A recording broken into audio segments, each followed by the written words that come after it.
A imagem que você está vendo aí mostra dois ratos praticamente idênticos, a não ser por uma pequena diferença. O rato da direita não produz de maneira correta o hormônio leptina. Esse hormônio foi descoberto no ano de 1994 e a sua função é gerar no organismo a saciedade. O rato com uma mutação no gene que sintetiza a leptina não se sente nunca saciado e come compulsivamente, gerando a obesidade.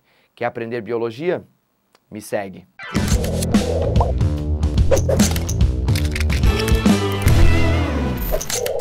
Bora lá então, Tatuzada, vamos estudar o sistema endócrino, também chamado de hormonal. Aqui você tem que resgatar uma informação que você aprendeu lá na parte de tecido epitelial. O tecido epitelial pode ser de revestimento, ou ele pode ser um tecido glandular, também chamado de tecido de secreção. Lembra aí que tem glândula exócrina, tipo a glândula lacrimal, tipo a glândula sudorípara. Maravilha, mas a gente também tem glândulas endócrinas. Lembra que as glândulas endócrinas liberam substâncias para dentro da corrente sanguínea. E essas substâncias a gente chama de hormônios. Então, chamar de sistema endócrino ou sistema hormonal dá tudo na mesma. Aliás, é desse endócrino que vem o termo endocrinologista. Quem que é o endocrinologista? É o doutor que vai cuidar dos hormônios, que vai ver se está tudo legal com a tua produção hormonal, cuidar da saúde da sua tireoide, dos hormônios ovarianos e de outros tantos hormônios que a gente produz no nosso corpo. Olha só o que eu coloquei aqui para vocês. Esse sistema regula o funcionamento corporal. Perceba. O teu coração funciona, os teus pulmões funcionam, o teu intestino funciona, mas é necessário algum tipo de regulagem. Vamos pensar, por exemplo, num automóvel. Para um automóvel funcionar, a gente vai precisar de um sistema de motor, a gente vai precisar de um sistema de câmbio, a gente vai precisar de rodas, a gente vai precisar de uma série de coisas, freio, enfim, mas a gente precisa de uma regulagem. A gente precisa de uma regulagem para que tudo funcione legal. A gente precisa de um operador por trás dessa regulagem, que no caso é um humano, fazendo com que as coisas aconteçam da maneira que tem que ser. Maravilha, assim é o nosso corpo. Tudo está pronto para funcionar. Agora, quem que regula o funcionamento? Quem que vai dizer, oh, peraí, está funcionando demais. Opa, peraí, está funcionando de menos. O sistema endócrino. Beleza? Então eu coloquei aqui para vocês, ó, regula o funcionamento corporal por meio de mensageiros químicos. Eu adoro essa expressão. Os hormônios são mensageiros químicos. Eles carregam a mensagem, se ligam em células-alvo e dizem, ó, célula-alvo, faz tal coisa. É assim que vai funcionar. Todo o nosso sistema hormonal, ou praticamente todo ele, vai funcionar a partir de um sistema que a gente chama de retroalimentação ou feedback. Feedback, né? Feedback, maravilha, ou retroalimentação. Para que você entenda, eu fiz um esqueminha aqui, ó.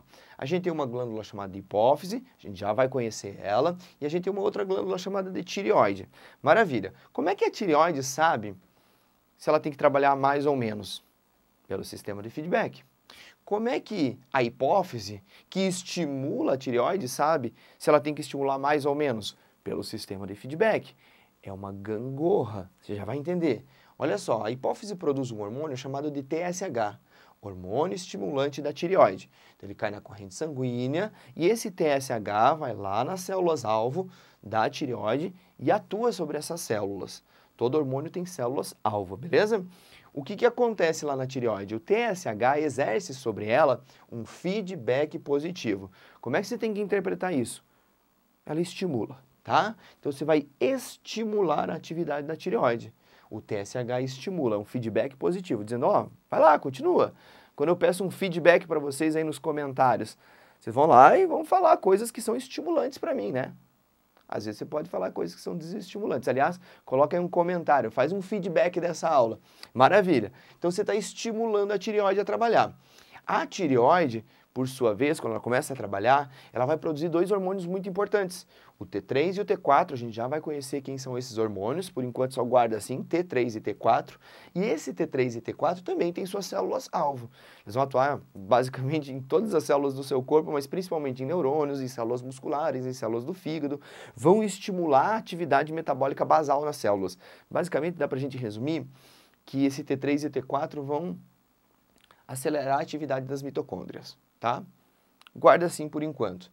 Só que, prof, se o TSH ficar mandando estímulo para a tireoide e a tireoide ficar estimulando a atividade das mitocôndrias, o corpo não pode entrar numa pane, não pode produzir muita energia, isso não é problemático. É aí que funciona o sistema de feedback. O T3 e o T4 também vão encaminhar uma mensagem lá para a hipófise de feedback negativo, inibindo a hipófise de produzir mais TSH. Então presta atenção no prof. Pensa na gangorra aqui, ó.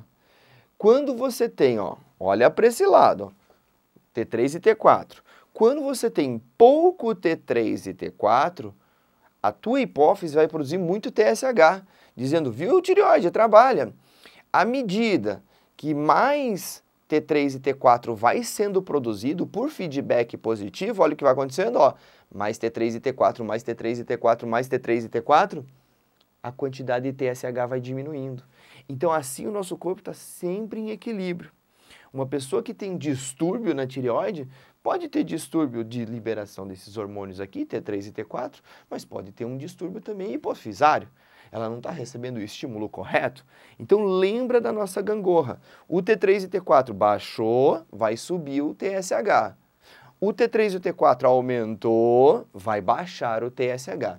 Feedback positivo, feedback negativo, maravilha. Agora, vem para cá. A gente precisa conhecer as partes do nosso sistema endócrino para daí, nos próximos quadros, estudar parte por parte. Então, dá uma olhada aqui, ó, principais glândulas endócrinas humanas. Número 1, a hipófise, também chamada de pituitária. Esse nome não está mais sendo muito utilizado, tá? Por isso que eu não coloquei mais. Então, hipófise ou pituitária, também no passado chamavam de glândula mestra. Meio bobeira isso, tá? Mas vamos lá, a hipófise, que está aqui, e essa hipófise, inclusive, ela fica junto do hipotálamo. Aí eu vou falar do hipotálamo para vocês na sequência. Depois nós temos um pouco mais para trás a glândula pineal, responsável pela produção de uma substância chamada melatonina. Aí nós temos aqui, ó, tireoide, aqui no nosso gogó, no nosso pescoço, junto com a tireoide, as paratireoides. Aí nós temos as suprarrenais, cuidado, tá? Supra é um radical que no latim quer dizer em cima. Em cima. Supra, em cima dos rins. Suprarrenal. Então você teria um rim aqui, um outro rim aqui e as suprarrenais em cima. Esse ad também quer dizer em cima, só que é um radical grego. Então aqui supra quer dizer em cima no latim, ad quer dizer em cima no grego, e é por isso que a gente pode chamar de suprarrenal ou adrenal. Só que adrenal, normalmente a gente junta, fala adrenal. Adrenal, é daí que vem a adrenalina. Maravilha? Aí você tem o 6, que é o pâncreas, e eu coloquei aqui para vocês as gônadas sexuais, testículos e ovários. Professor, não tem uma numeração para eles? Porque as gônadas sexuais a gente vai estudar junto com o sistema reprodutor masculino e o sistema reprodutor feminino, beleza? Você tem essa aula aqui na nossa playlist. E eu também coloquei aqui, que não é uma glândula especificamente, mas o nosso tecido adiposo secreta o hormônio leptina, aquele que eu comentei com vocês aí na introdução da nossa aula, o hormônio responsável pela saciedade. A não produção desse hormônio, ou a produção de um hormônio com problema, derivado de uma mutação, faz com que a pessoa não tenha saciedade. Então ela começa a comer compulsivamente e o estômago dela já está dilatado, já está cheio e ela não tem sensação de saciedade. Ela fica com fome sempre. É muito doido isso, né? Isso pode ser uma das causas da obesidade, quando de origem genética. Maravilha? Copiaram tudo aqui? Vamos trocar de quadro? Bora então estudar cada uma das glândulas, a gente tem mais esse quadro e mais outro, tá? Então são 2 quadros aí. Aqui a gente vai falar sobre hipófise, sobre pineal, sobre tireoide e paratireoide. E no próximo quadro eu quero conversar com vocês a respeito das suprarrenais e também do pâncreas. E a gente vai ter umas aulinhas complementares, eu vou explicando para você em que sequência essas aulas vão aparecendo à medida que eu for explicando aqui, tá? Então vamos lá, primeira coisa importante de você sacar. A hipófise, que tem esse formato de saquinho aqui, ó, ela tem 2 regiões. E esse saquinho chamado hipófise, ele fica preso a uma porção do teu sistema nervoso central chamada de hipotálamo. A gente vai estudar o hipotálamo lá na parte de sistema nervoso, então não se preocupe com ele agora. Em ensino superior é importante que a gente estude o hipotálamo, porque ele vai produzir hormônios que vão regular a hipófise. A gente costuma dizer, a hipófise é a glândula mestra, ela tem o tamanho de uma ervilha, mas ela coordena todo o corpo. Mais ou menos, tá? Porque o quem vai controlar a hipófise é o hipotálamo. Então o controladorzão mesmo, o big boss, vai ser o hipotálamo. E a gente não vai estudar ele, não é um assunto normal do ensino médio, e a gente vai ver isso lá no sistema nervoso com alguns detalhes não tão focados na parte de sistema hormonal, na secreção de hormônios, mas principalmente na porção nervosa desse hipotálamo. Mas vamos lá, o hipotálamo fica lá no centro do seu cérebro. E agora eu não lembro para que lado que estava olhando o meu modelinho quando eu desenhei no quadro anterior. Mas faz de conta que ele estava olhando para lá, o meu lado direito, tá? Então vem para cá, ó. Você vai ter o nariz aqui, ó. E o primeiro lobo, a primeira parte da hipófise é essa região aqui que a gente chama de lobo anterior. Anterior porque ele vem antes, tá? E o lobo anterior é a adenohipófise. É fácil de você lembrar, anterior é a adenohipófise. E aí o posterior é a neurohipófise. A gente vai começar falando da neurohipófise e olha que eu coloquei um balãozinho para vocês. A neurohipófise, anota, não produz hormônios. Como assim, senhor? Não produz hormônios. É uma porção no nosso sistema endócrino que não produz hormônios? Exato. Ele recebe hormônios que vêm lá do hipotálamo, ó, ele armazena esses hormônios hipotalâmicos e secreta eles quando necessário. Quais são esses hormônios que são liberados pela neurohipófise? Ela não produz, ela só libera. O ADH e a ocitocina. O ADH, a gente já estudou ele bem lá na aula sobre sistema RAA. E eu falei a respeito da função do ADH, o hormônio antidiurético. Aqui eu vou resumir para ti. Lembra assim, ó, diurese é fazer xixi. Fazer xixi. Toda vez que você faz xixi, você perde líquido. Se você está sob a ação de um hormônio antidiurético, quer dizer que está evitando a diurese, está evitando de perder água via xixi. Então é isso que o hormônio faz. Ele é antidiurese, ele é anti-perder água. Como que eu escrevi isso para você? Ele retém água no corpo. E aí, claro, isso tem efeito sobre o nosso corpo, né? Porque quando você retém mais água dentro dos capilares, dos vasos sanguíneos, você aumenta a pressão arterial. E é por isso que o ADH também é chamado de vasopressina. Inclusive, nos vestibulares, a tendência é chamar sempre de vasopressina, beleza? Então, vasopressina é o nome que você tem que guardar mais hoje em dia. Ele retém água no corpo e eleva a sua pressão. Tem outros efeitos, tá? Vamos lá, pode ser que apareça lá para você que, sobre efeito da vasopressina, a urina fica mais concentrada. Como assim, professor, mais concentrada? Vamos lá. Eu estou segurando a água no meu corpo, segurando, pelo efeito da vasopressina. Quando eu for fazer xixi, o meu xixi vai ter menos água. Quer dizer que ele vai ficar mais concentrado de solutos, de sais, de outros compostos que a gente possa ter lá, como, por exemplo, a ureia. Maravilha? Então, a neurohipófise vai liberar o ADH, o vasopressina, que retém água no seu corpo e eleva a pressão arterial. A gente já estudou isso lá no sistema RAA. Aí nós temos a ocitocina. A ocitocina, ela normalmente é estudada no ensino médio de maneira superficial. superficial. Mas é isso mesmo. Ela fica só na camada mais de cima. A gente aprende que a ocitocina é responsável pela contração do útero e das glândulas mamárias. Eu vou um pouquinho além, tá? A ocitocina, sim, é um hormônio importante para a contração uterina. E isso é relevante em dois momentos da vida da mulher. O primeiro, para expulsar a menstruação, e o segundo, para expulsar uma criança. Então, quando a mulher está em trabalho de parto, que ela vai ter contrações involuntárias, ela está sob efeito da ocitocina. Grandes descargas de ocitocina fazem com que o útero contraia com violência e jogue a criança para fora. Então, no trabalho de parto, efeito forte da ocitocina.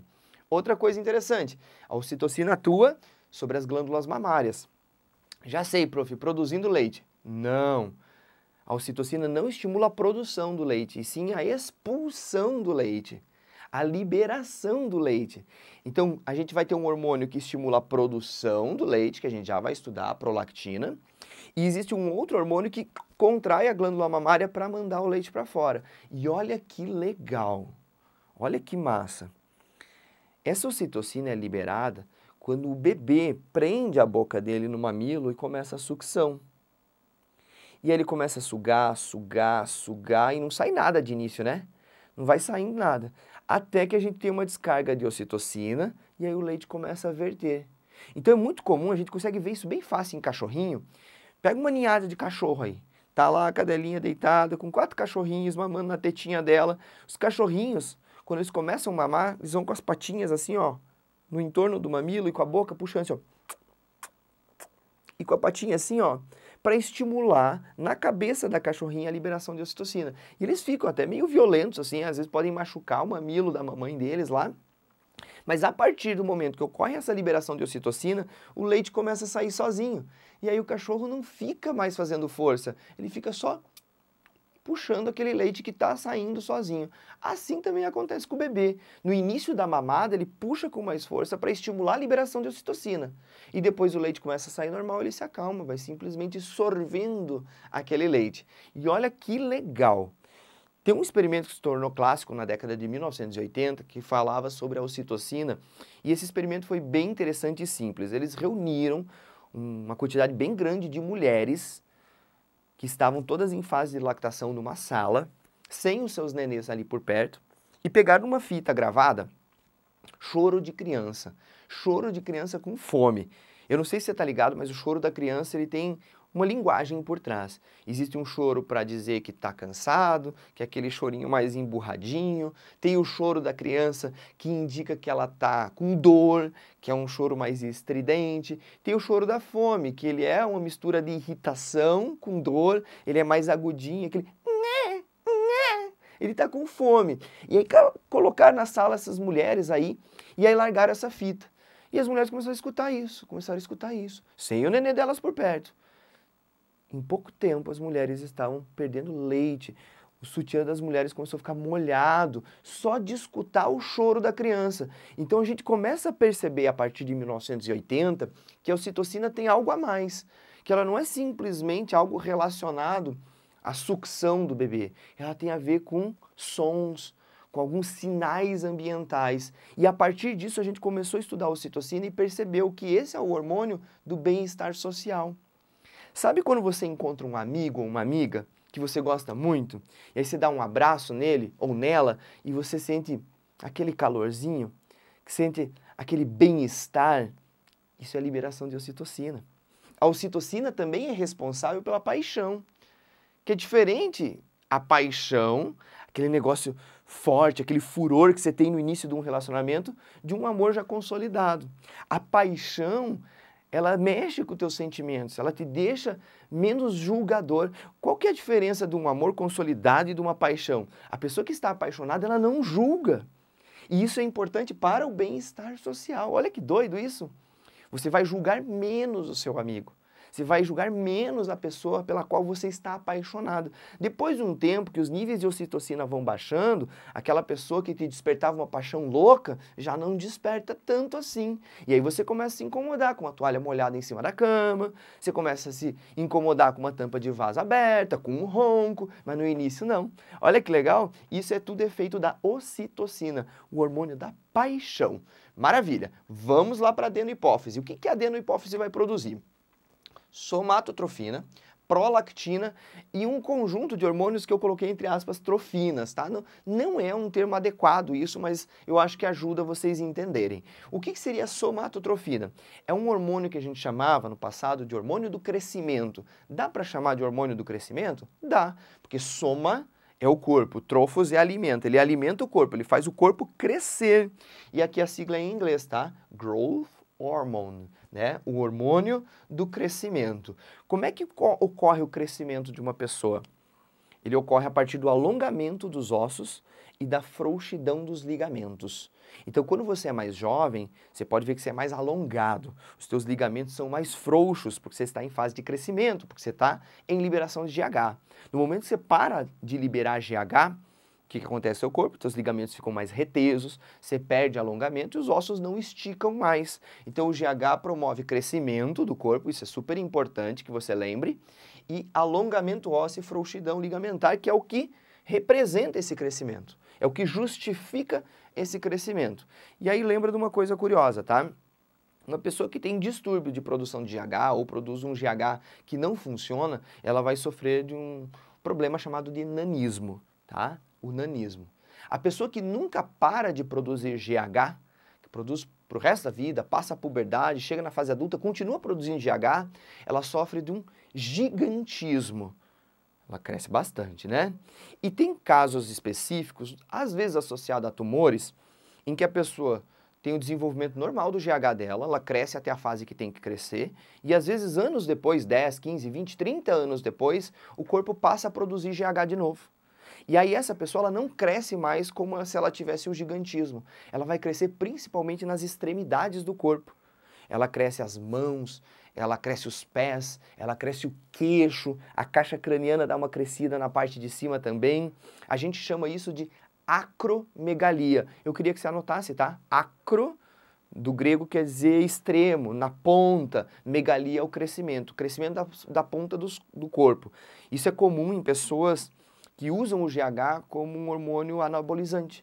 Às vezes para aumentar a massa muscular, porque o GH sim estimula a produção de proteínas dentro do seu músculo, e aí as pessoas começam a se utilizar do GH, às vezes para não usar uma testosterona sintética, a popular bomba, e isso tem efeito colateral também. Ela fica com os pés meio deformados. Procura imagem aí de fisiculturista e dá uma reparada no pé dessas pessoas. Muitas vezes eles têm os pés meio deformadinhos, assim, ó, os dedos meio tortos, uns pés meio compridão estranho. Isso é sinônimo de acromegalia. Beleza?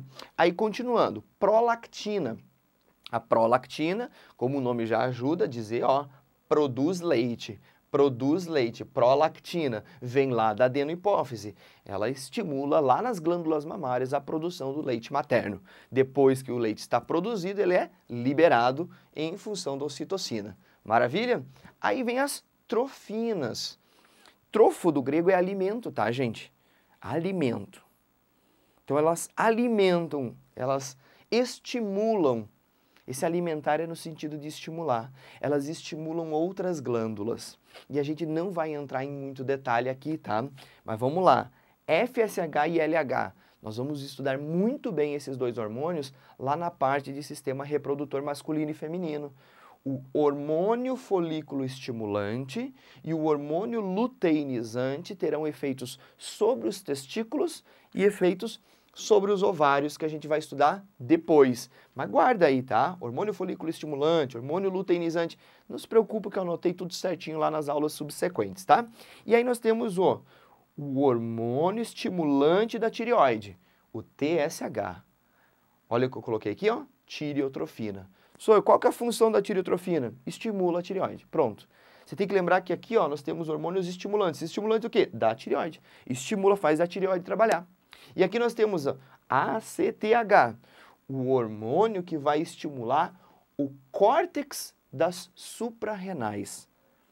O que seria as suprarrenais? As glândulas em cima dos rins. O que seria o córtex das suprarrenais? A porção da casca, a porção mais externa das suprarrenais. A gente já vai estudar na sequência, no próximo quadro, fica tranquilo. Então, o ACTH é um hormônio que a gente chama de adrenocorticotrófico.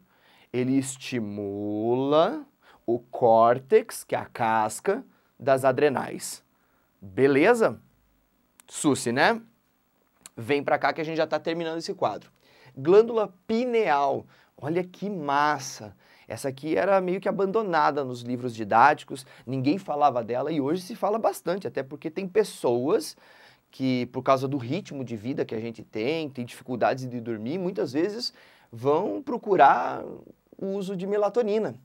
A pineal produz um hormônio chamado melatonina, que a gente diz ser um cronobiótico. O que seria isso? Crono é relativo ao tempo. Ele vai ajustar o teu tempo biológico. Olha que legal, tá? Ele ajusta o tempo biológico, aquilo que a gente chama de ciclo circadiano, que são os ciclos de cerca de um dia, cerca de 24 horas. A cada 24 horas você tem que almoçar, a cada 24 horas você tem que tomar um café da manhã, a cada 24 horas, muitas vezes até no mesmo horário você tem que fazer cocô, a cada 24 horas você tem que dormir, a cada 24 horas você tem que acordar. Quem regula todo esse processo é a melatonina. E a melatonina ela é produzida especialmente no momento que o sol cai. Então, desceu o sol, você começa a produzir mais melatonina e isso estimula o sono na pessoa. É por isso que a luz, muito incidente, por exemplo, quando a gente tinha horário de verão, às vezes aqui no sul, 9 da noite tinha sol, você estava ligadaço. E às vezes você ia dormir normalmente, sei lá, 10h30, e por causa do horário de verão você ia dormir 11h30, meia-noite, porque você não chega a produzir melatonina suficiente para induzir o seu sono, porque às 9 horas da noite você estava na rua e tinha sol. Então a melatonina é responsável por isso, tá? O hormônio relacionado ao sono. Aí vamos lá, tireoide. Olha que bonitinha a tireoide. Ela tem esse formato meio de escudo, aí, meio de máscara, sei lá como é que você quer imaginar. Junto com a tireoide, você tem esses nódulos, que eu desenhei em vermelho, que a gente chama de paratireoides. Então vem pra cá. A tireoide vai produzir 3 hormônios, tá, gente? Este e este. A triiodotironina. Meu Deus, só esses nomes. Lembra de T3, tá? Triiodotironina. Então, é um hormônio que vem lá da tireoide, que tem 3 átomos de iodo. Isso é importante? Já chego lá. Aí nós temos a tetraiodotironina, também chamada de tiroxina. É o famoso T3 e T4.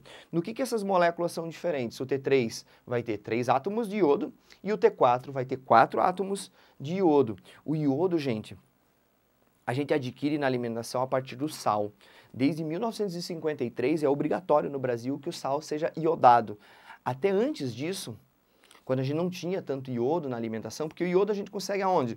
A gente consegue um pouco em alguns peixes, frutos do mar, a gente consegue em couve, brócolis. Mas e aí? É fácil comer couve, brócolis todo dia, peixe todo dia? Não é. Muita gente nem come isso, né? E o que acontecia com essas pessoas? Como elas tinham um déficit de iodo, a tireoide dela não conseguia produzir esses hormônios. E esses hormônios, quando não produzidos, eles não vão dar um feedback negativo lá na hipófise. E a hipófise fica dizendo, viu, tô precisando de T3 e T4. Fica estimulando a tireoide, produzindo TSH, fica produzindo. E aí a tireoide tenta produzir os hormônios, mas não tem iodo. Ela fica produzindo, tentando, e ela vai inchando. Essas pessoas sofriam de bócio. Elas tinham uma papadona aqui por causa da tireoide que inchava. E se resolveu esse problema a partir de 1953 no Brasil. No mundo e outros locais, em alguns países da Europa, já desde 1920, que o sal passou a ser iodado. É uma fórmula que resolveu bastante esse problema. Maravilha? O que esses 2 hormônios vão fazer? Eles vão estimular e manter aquilo que a gente chama de metabolismo basal. O que é o metabolismo basal? O metabolismo energético. Então, eles vão entrar nas células, normalmente eles vão para dentro do núcleo celular e eles estimulam lá no DNA a transcrição de alguns genes específicos que vão estimular a mitocôndria a trabalhar. Comumente a gente diz que esses hormônios estimulam a mitocôndria. Não é bem assim, tá? Eles estimulam um gene dentro do núcleo da célula, esse gene codifica uma proteína que estimula a mitocôndria. Indiretamente está certo, tá? Eles estimulam a atividade mitocondrial. Lembra que as mitocôndrias vão produzir ATP, vão produzir energia. Então, quanto mais T3 e T4, mais as mitocôndrias vão trabalhando. Muitas vezes elas têm que se multiplicar, então o T3 e T4 também estão bem associados à multiplicação mitocondrial dentro da célula, estimulam de maneira indireta esse processo, e aí você tem que se ligar aqui. Quanto mais desses hormônios, mais ATP você está produzindo, e ATP, que é a nossa moedinha energética, ela não consegue ser armazenada. O ATP não é armazenado no nosso corpo. E aí, prof, e aí que você tem que gastar. Então, pessoas que produzem muito desses hormônios estão toda hora gastando energia. Elas sofrem de hipertiroidismo. O corpo dela é hiperativo, porque está produzindo sempre muito ATP. As pessoas que produzem pouco desses hormônios, eles vão produzir pouco ATP, então o corpo tenta poupar energia. Eles vão sofrer de hipotiroidismo, o metabolismo dele é mais lento, muitas vezes isso afeta o raciocínio, vai afetar o funcionamento do sistema nervoso, e isso tem que ser tratado, tanto quanto é hiper, quanto hipo. E os 2 casos, né, eles podem gerar o bócio também. Tá? O hiper, porque o tireoide está trabalhando muito, está produzindo muito hormônio, então gera o bócio, e o hipo, porque está produzindo pouco, aí a hipófise fica estimulando a tireoide, estimulando, e ela vai inchando. Então, os 2 casos podem gerar o bócio, beleza? Outro hormônio importante que vem lá da tireoide é a calcitonina, e esse nome já te ajuda bastante, tá? Calcitonina tem a ver com cálcio. E aí, prof? Olha só, a calcitonina é o hormônio responsável por incorporar cálcio nos ossos. Ele vai atuar junto com células ósseas lá que a gente chama de osteoblastos. Então ele faz com que você pegue cálcio da corrente sanguínea, jogue lá para os ossos começar a secretar a matriz óssea. Aumento de volume ósseo depende da calcitonina, beleza? Só que ao mesmo tempo que você pega o cálcio e joga lá nos ossos, automaticamente a quantidade de cálcio na corrente sanguínea vai baixar. Então eu coloquei aqui para vocês, ó, a calcitonina aumenta a quantidade de cálcio nos ossos e diminui a quantidade de cálcio no sangue. Maravilha? Aí terminamos nesse quadro com as paratireoides e o paratormônio. Ó, tudo que é para na biologia que está junto ali, em paralelo, tá? Tá junto da tireoide, a paratireoide, beleza? Maravilha. Então o paratormônio ele vai fazer o contrário da calcitonina. Ele vai tirar o cálcio dos ossos e aumentar a quantidade de cálcio na corrente sanguínea. Muitas vezes isso é necessário para um deslocamento de cálcio. Imagine que você teve uma fratura do fêmur e você não está tomando cálcio suficiente. Teve uma fratura lá do fêmur. E o teu fêmur tem que se recalcificar, ele tem que se cicatrizar. Como é que a gente faz? A gente vai tirando cálcio dos outros ossos para jogar cálcio lá no fêmur que está lesionado. Então você tira de um local para jogar em outro. E aí a gente vai ter esse fluxo aqui. Olha que legal. Quando o cálcio está aqui no meio, tá? Sai da corrente sanguínea e vai para o osso, por efeito da calcitonina. Quando é o contrário, sai do osso para a corrente sanguínea, é por efeito do paratormônio. E uma coisa que é um detalhezinho aí, que às vezes passa batido, é que o paratormônio tem efeito lá no seu intestino também. Ele favorece a absorção de cálcio lá no seu intestino. Então o teu intestino captura mais cálcio e isso ajuda a elevar a quantidade de cálcio na corrente sanguínea. Sacou? Vamos trocar de tela? Pessoal, então vamos para a última parte da nossa aula, falar sobre as adrenais e sobre o pâncreas. Bora lá então, adrenais. Não esquece, né, que esse é o nome que a gente dá para as glândulas que ficam em cima dos rins, tá? Você tem 2 rins, obviamente você tem 2 adrenais. E a gente pode chamar elas também de suprarrenais, né? Maravilha. Eu peguei o rim aqui, coloquei a adrenal para você, ampliei ela para cá, para ficar bem nítido para ti, que nós temos 2 porções das adrenais, uma porção mais externa e uma porção mais interna. Professor, é bem assim o desenho? Mais ou menos, tá? É só para te ilustrar mesmo. Essa porção mais externa é a casca das adrenais. E aí lembra que isso a gente usa em toda a biologia. Como é que a gente chama a casca do cérebro? Como é que a gente chama a parte mais externa de uma raiz? Como é que a gente chama a parte mais externa do rim? Cara, a gente chama de córtex, tá? Tudo que é casca é córtex. E o miolo a gente chama de medula. Pegou? Então você tem a medula das adrenais e o córtex das adrenais. Maravilha. Primeiro a medula. A medula é responsável pela liberação de adrenalina e também em conjunto a noradrenalina, que pode te surpreender com um nome diferente. Por exemplo, já caiu em vestibular, ao invés de adrenalina, epinefrina. Ai, professor, que nome estranho. Epi quer dizer o quê? Em cima. Nefro quer dizer o quê? Rim.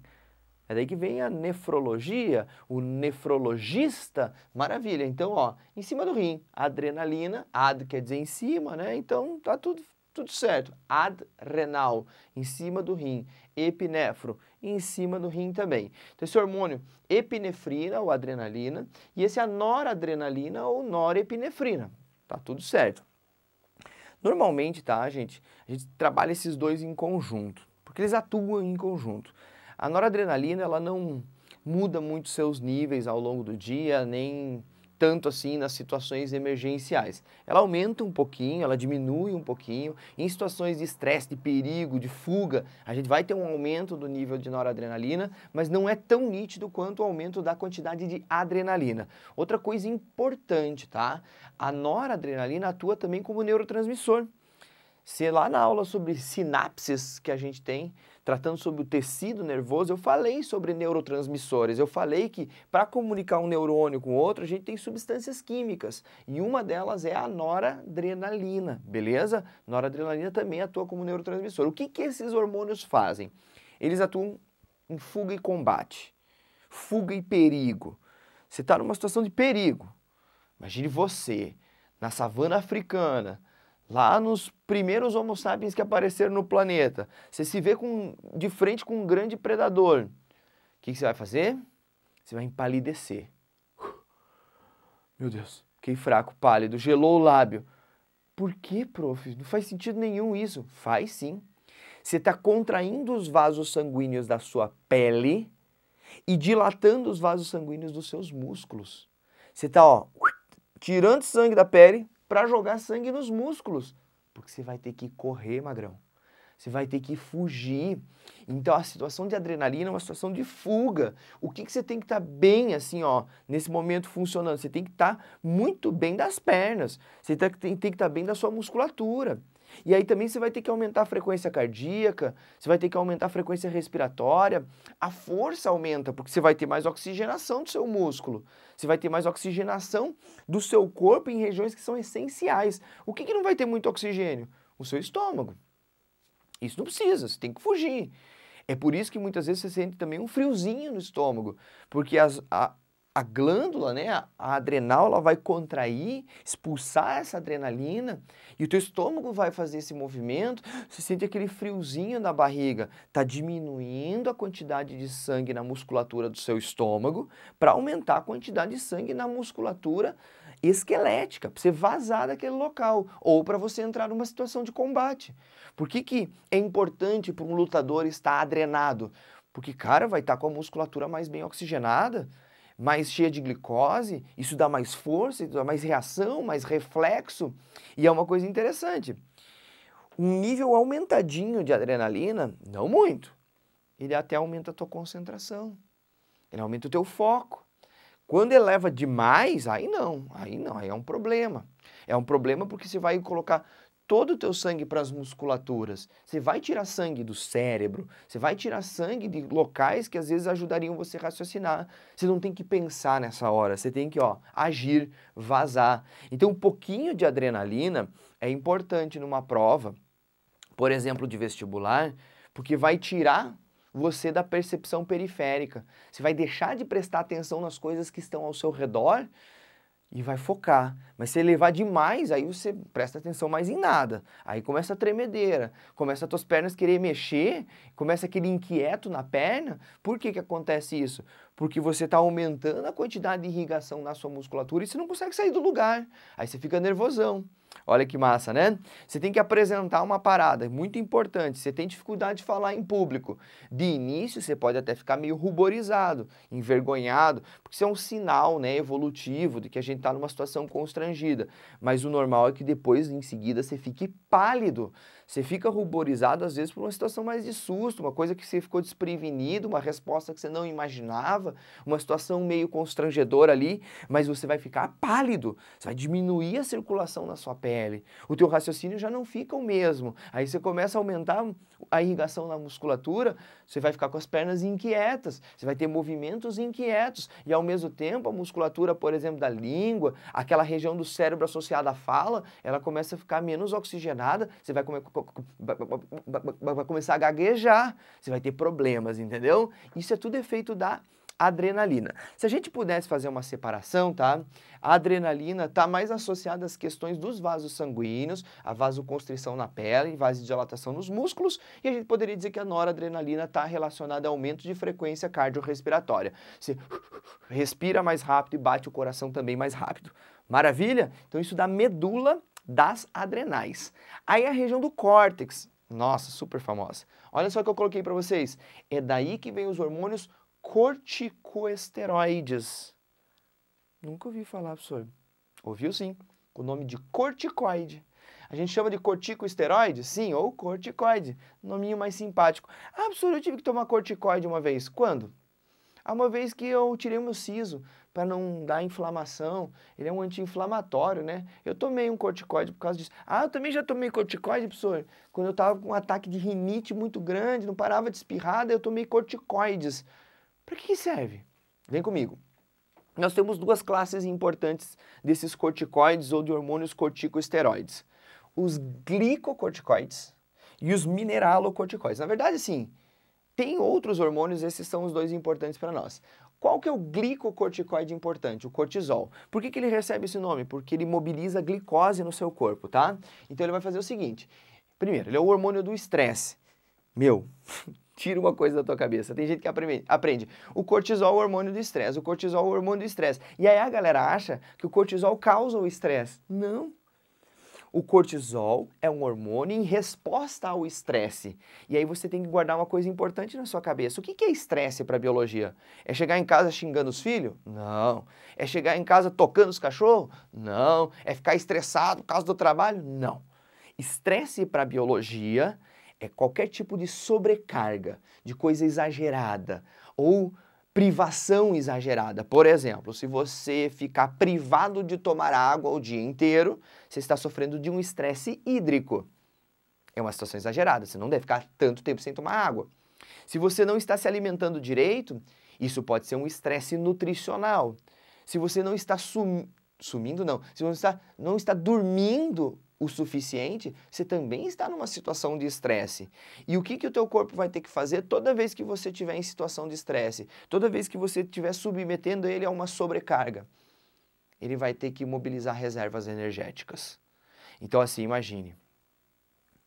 Você se alimentou às 8 horas da noite, foi dormir lá pela meia-noite, ou seja, você ficou ali um bom tempo, né? 4 horas ainda sem comer, gastando energia, teu cérebro funcionando e tudo mais. Aí você foi dormir derrubadão. Aí você dormiu 8 horas seguidas, acordou às 8 horas da manhã. Aí você acordou, foi tomar um banho, e aí foi preparar um café da manhã e foi comer. Cara, olha só. Você está desde as 8 horas da noite até as 9 da manhã sem se alimentar. E aí, professor? E aí que isso é uma situação de estresse. Você está com pouco nutriente no seu corpo. Quando você acorda, para você despertar, você vai liberar cortisol. O cortisol é liberado em momentos em que você está sobrecarregado, com pouco nutriente, muito cansado.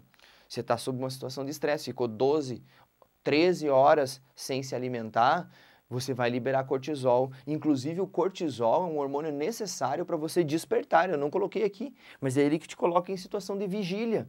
Tem gente que por causa de um desbalanço de cortisol, e isso gerado por um estresse emocional, por exemplo, a ansiedade, elas acordam no meio da madrugada e não conseguem mais dormir. Você está lá dormindo, prega o olho assim, ó, dorme uma meia hora, 1 hora, acorda. Não dorme mais, por quê? Porque você liberou uma grande quantidade de cortisol. Outra coisa interessante a respeito do cortisol, você libera muito mais quando você tem exposição à luz solar. Olha só que doido. Então, se eu te acordar lá na tua casa, eu fui lá para tua casa, tá? Você está dormindo às 3 horas da manhã, te cutuquei, falei, ô fulano, acorda, conversei com você, sabe? Fiz algum barulho ou outro, você falou, o que é isso, professor, o que você está fazendo aqui? Você vai meio que acordar, meio que não acordar, ficar meio zumbizão lá, no outro dia você nem vai saber se aquilo era real ou não. Agora experimenta uma coisa diferente. Imagine que eu chego lá na tua casa, em vez de te cutucar e fazer barulho, eu dou uma cutucadinha em você e boto uma lanterna na tua cara. Na hora, assim, bum! Cara, isso gera uma situação tensa de liberação de cortisol. É impossível você não acordar na hora. Experimenta acordar uma pessoa com luz do sol na cara para ver como aquilo incomoda. Você vai ter uma bomba de cortisol no seu corpo, vai mobilizar reservas energéticas e vai despertar. É impossível que eu chegue na tua casa de madrugada, às 3 horas da manhã, te cutuque e bote uma luz na tua cara e você no outro dia não lembrar disso. Por quê? Você libera muito mais cortisol em função da entrada de luz. Beleza? O que eu quero que você lembre para vestibular? Cortisol é um hormônio relacionado ao estresse, ele é decorrente do estresse, ele aumenta a quantidade de glicose sanguínea. Talvez lá no seu vestibular vai dizer que o cortisol mobiliza reservas energéticas. Ele mobiliza compostos, lipídicos, outros carboidratos como o glicogênio, quebra tudo isso e ó, favorece a liberação de glicose para a corrente sanguínea. Então ele mobiliza reservas energéticas. Ele diminui os processos inflamatórios, como? Diminuindo a permeabilidade dos capilares sanguíneos à água. Então o capilar sanguíneo está aqui, ó. Se ele for muito permeável à água, ó, a água começa a sair, e essa água vai invadindo os tecidos e cria aquela inflamação. Você vai ficar com o narizão velho inchado, né? Fica o nariz inchado por quê? Por causa de uma rinite, professor. Mas por quê? Porque você fica muito com água nos tecidos ali. Se você tomar esse corticoide, o teu vaso sanguíneo não perde mais tanta água e aí não incha o local. Então ele diminui os processos inflamatórios. E, em consequência disso também, ele vai diminuir a mobilidade de células de defesa para o organismo. Então vamos pensar o seguinte, você tem um capilar aqui, ó, capilar. Aí tem um glóbulo branco aqui, ó, chamado de monócito, que vai se transformar em macrófago, e ele tem que atacar umas bactérias que estão nos tecidos aqui. Ele vai ter que passar aqui, ó, e chegar no tecido. Se você diminuir essa permeabilidade, os macrófagos não conseguem chegar lá. É por isso que tomar corticoide por muito tempo é um problema para a tua imunidade. Você não consegue fazer uma defesa boa do seu organismo. É por isso que normalmente uma pessoa que está tomando um corticoide em função de uma cirurgia não toma só o corticoide, toma também um antibiótico. Porque se ela tomar só o corticoide, vai baixar muito a imunidade dela, ela está suscetível a alguma infecção bacteriana lá e ela tem que tomar algum outro remédio para dar conta disso. Beleza?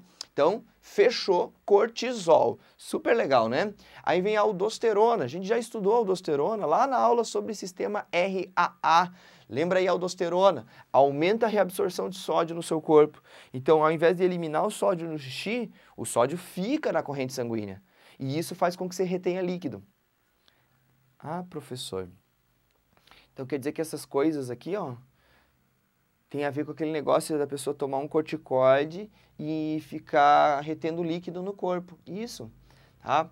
Se diminui a permeabilidade dos capilares sanguíneos, o líquido acumula no corpo.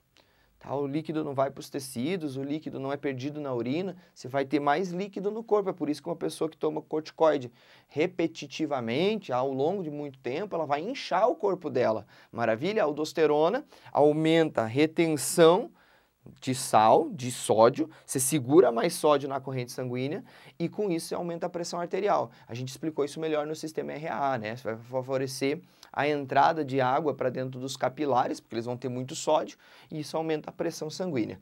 Beleza? A aldosterona é um mineralocorticoide. Fiquei com dúvida na aldosterona? Volta na aula sobre o sistema RAA, estou colocando ela num card aqui em cima para você. Aí vamos para o pâncreas, para a gente finalizar a nossa aula. Nossa, que aulão, né? Pâncreas. Gente, não esquece que o pâncreas é uma glândula mista, é uma glândula anfícrina. Ela tem função exócrina, porque ela libera o suco pancreático lá para digestão, e uma função endócrina, a partir das ilhotas pancreáticas. Essas ilhotas são nódulos que a gente tem no pâncreas, cheio de células secretoras de hormônios. A gente chamava no passado ilhotas de Langerhans. Então eu coloquei o nomezinho aí para você, caso apareça numa prova de vestibular. As ilhotas pancreáticas. Lá a gente tem dois tipos de células importantes, células alfa e células beta. Vamos começar pela alfa, professor? Não, vamos começar pela beta. Por quê? Porque ela produz a insulina. Maravilha. A insulina, guarda assim, ó, tá? A insulina é um hormônio responsável por favorecer a entrada de glicose nas células. Ele é um porteiro. Tá cheio de glicose querendo entrar na célula. Cheio de glicose querendo entrar na célula. Se não tem a insulina para abrir a porta, para abrir o portão ali, para a galera poder entrar, a glicose não entra. Então, a insulina, gente, ela vai fazer com que a glicose do sangue saia e vá para dentro das células. Por isso ela é hipoglicemiante. Cuidado com esse termo, porque ele é referente à corrente sanguínea. Hipo quer dizer o quê? Para baixo, glicemiante quer dizer que ele baixa a glicose do sangue, tira a glicose do sangue, passa para as células. Todas as células, professor? Não, especialmente células musculares e células do fígado. Elas são bem sensíveis à presença da insulina. Então ela favorece a entrada de glicose nos músculos e no fígado. E aí tem um detalhe. Além de fazer isso, além de favorecer a entrada de glicose lá nos músculos e no fígado, a insulina atua como um estimulante à produção de glicogênio. O que é o glicogênio mesmo, professor, que eu não lembro? Lá da aula de carboidratos, no início, lá no módulo 1. Gente, glicogênio nada mais é do que cadeias gigantescas de glicose. 10, 15, 30 mil glicoses juntas. Então você está pensando assim, ó, chegou aquele monte de glicose no fígado, o que o fígado vai fazer? Para não perder aquela glicose, que ela se mobiliza, se deteriora com facilidades, né? Então, ele vai pegando aquela glicose e vai juntando, e vai formando cadeias gigantescas chamadas de glicogênios, que funcionam como reserva. Essa reserva está presente no fígado e está presente na musculatura do nosso corpo, especialmente a musculatura esquelética. Então, quando você está fazendo um exercício físico, se começar a faltar glicose no teu músculo, problema nenhum. Isso acontece, tá? Mais ou menos aí uns 15, 20 minutos, começa a baixar a quantidade de glicose. O que o teu fígado, o que teus músculos vão fazer? Quebra o glicogênio e promove o aumento da quantidade de glicose. Então, maravilha. A insulina vai fazer com que a glicose do sangue vá para dentro das células. Lá nas células a gente vai ter o estímulo à formação de glicogênio. E a gente chama isso de efeito hipoglicemiante. Maravilha? Aí vai para o glucagon, produzido pelas células alfa. O glucagon faz o contrário. Ele vai chegar lá no fígado e dizer, viu, fígado, nós estamos precisando de uma glicosinha aí. Dá para você quebrar o glicogênio? Daí o fígado, quando recebe o glucagon, começa a quebrar glicogênio. Pá, pá, pá, pá, pá, pá, pá, pá, pá, e a glicose começa a ser distribuída na corrente sanguínea. Então, o glucagon tem efeito hiperglicemiante. Ele quebra o glicogênio no fígado, nos músculos, e favorece o aumento da quantidade de glicose na corrente sanguínea. A gente ainda vai estudar, numa próxima aula, tá? Não na próxima, na outra, a gente vai estudar que o glucagon ele não atua só com glicogênio, tá? Ele vai ter outros processos que ele atua também, e aí eu vou explicar para vocês o que é glicólise, o que é glicogenólise, o que é gliconeogênese, todas essas palavrinhas que às vezes parecem um pouco confusas, mas a gente vai ter uma aula especial sobre isso. A nossa próxima aula vai falar um pouco mais sobre insulina, a gente vai falar sobre diabetes, tá? Diabetes mellitus, e eu vou dar uma pincelada falando também sobre diabetes insípidos. Maravilha? Gente, se você gostou, se vocês gostaram desse aulão, por favor, dê o like nesse vídeo. Compartilhe com seus amigos, se inscreva no canal e se você não gostou, escreve nos comentários, prof, na real não gostei, muito enrolado, muito blá blá blá, eu prefiro uma aula mais objetiva, ou sei lá o que você prefere, coloca aí nos comentários pra mim, beleza? Eu tenho um recado final pra você, fica aí que a mensagem tá bonita hoje. Esses dias a minha mãe me mandou um vídeo que a mulher começava falando assim, quem você pensa que é pra achar que não pode errar? A maior qualidade de uma pessoa ao longo da vida é entender que os erros que ela comete são algo construtivo e não destrutivo. Errar é uma coisa completamente humana, errar faz você evoluir como pessoa, muito mais do que quando você acerta, e errar não deve ser motivo de punição. Errar é um motivo de aprendizado. Eu espero que você tenha escutado isso com carinho, tamo junto e até a próxima.